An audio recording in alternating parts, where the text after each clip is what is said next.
Hi to all! After assembling the F-16AM MLU model from Kinetic, there was a feeling of incompleteness.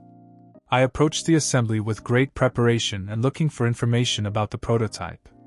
At that time, there were frankly few photos and videos of aircraft that entered service with the Ukrainian Air Force, and now there are no more. I think I did the best I could. But still there is one visible and very recognizable detail that should be on this fighter, which is inherent in aircraft that were in service with the Royal Danish Air Force. This is the EPICS pylon. Missile launch detection system, which has 3 sensors on each mid-wing pylon and enhances the protection against anti-aircraft weapons like shoulder-held infrared missiles that can't be detected by other warning systems. Already during the completion of the assembly video, I learned that the Ukrainian manufacturer of models and additions to rush models from them released this pylon in 3 scales, 144th, 72nd and 48th, which I need. And now I have this set in my hands. And besides the pylons, there is also a set with decals for the Ukrainian F-16s that I needed so much when assembling. When assembling the fuel tanks and pylons that need to be replaced, I decided not to glue them to the model, but to make them removable on magnets for ease of assembly. This will allow me to easily replace the pylons and complete this project 100%. In the box, I was greeted by a 3D print made of high-quality polymer resin and with excellent detail, as well as decals with the Ukrainian Air Force insignia, registration marks and a little technical stencils. Small but clear instructions. The left and right pylons are different in direction. This must be taken into account when installing on the model.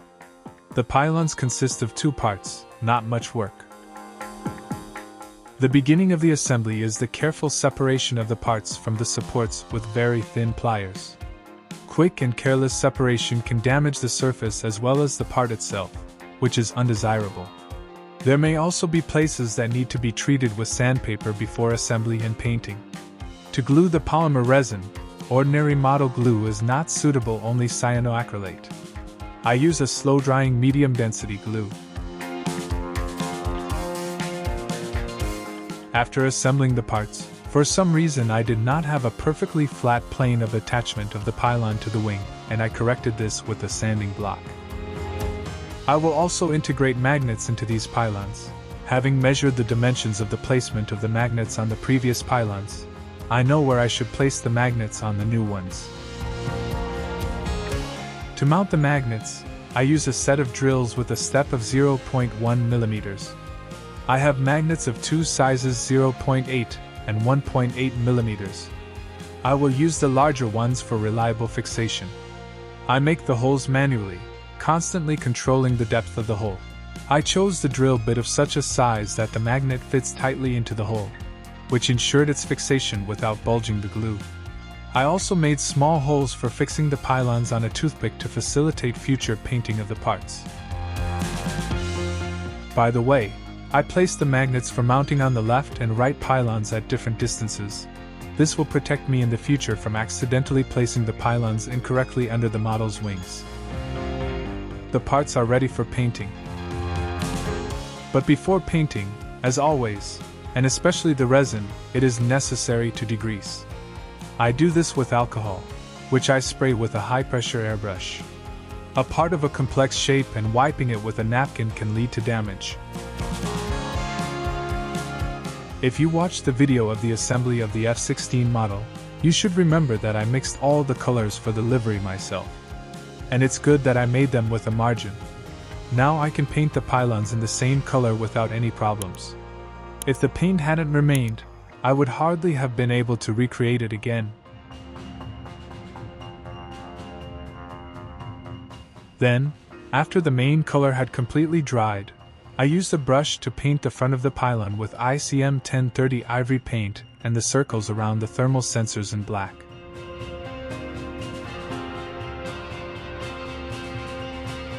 The next step is varnish.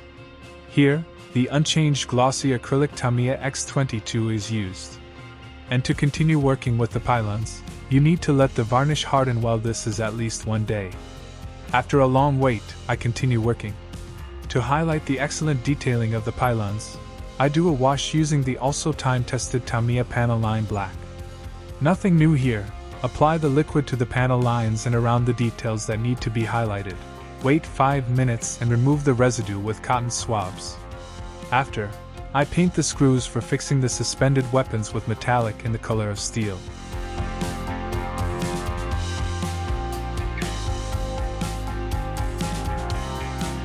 And one of the final steps is to recreate the sensors that have a characteristic blue tint behind the transparent glass.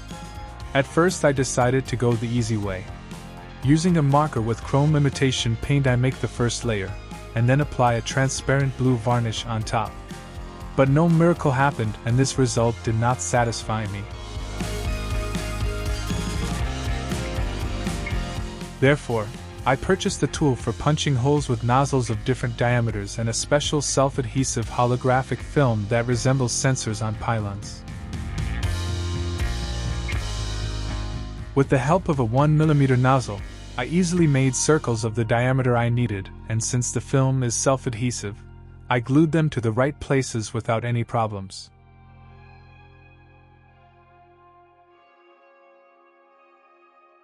Now it is much better, and this result completely satisfied me.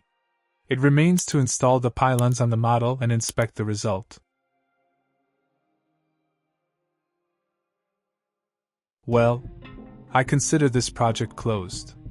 Anyway, some time has passed and I found many inaccuracies in my assembly. The most important of them are: I am still not satisfied with the colors and the general painting of the model. The absence of reinforcement plates on the fuselage of the aircraft, which are on the F-16 versions that underwent the MLU modernization. The decals are somewhat controversial, especially the trident on the vertical stabilizer. I would like to pay more attention to the landing gear. The lack of hoses and wires is very noticeable on the 48th scale model. And many more little things that I would like to fix. But not on this model. I will definitely build another F-16 model in the future, on which I will try to fix all the inaccuracies I found.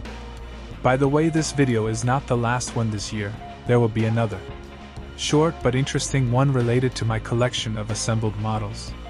And to all the viewers and subscribers of my channel, I am grateful for watching my works throughout this year. There were not many model assemblies. But the year was not easy for me either. I sincerely congratulate you on the holidays. I wish you a merry and peaceful Christmas and a happy New Year. Thank you again. See you in the next videos.